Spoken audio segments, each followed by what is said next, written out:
தமிழ் மறவேன் வலையொலி அலைவரிசையில் தமிழ் அன்னை என போற்றப்படும் ஔவையார் அவர்கள் இயற்றிய ஞானக்குரல் பற்றி தெரிந்து கொள்ள வந்திருக்கும் உங்கள் அனைவரையும் அன்புடன் வரவேற்கின்றேன்.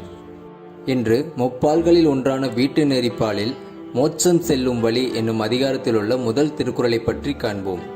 ஆதியாய் நின்ற வரிவு முதலெழுத்தோதிய நூலின் பயன். விளக்கம்.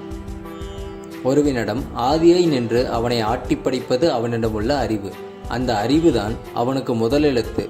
நூலை பயிலும் பொழுதெல்லாம் நூலின் கருத்துக்களை அவன் அறிவு தன்பால் இழுத்துச் சென்று நூலின் பயனாக ஆக்கிக்கொள்ளும்.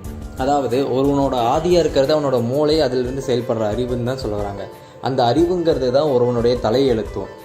இப்போ நாம் ஒரு நூலை கற்றுக்கொள்ளும் போது அந்த நூலினுடைய கருத்துக்கள் நம்மளோட அறிவு அதை தானாகவே எடுத்துக்கொள்ளும். அதுதான் நூலினோட சிறப்பு பயன் அப்படின்னு சொல்ல வராங்க.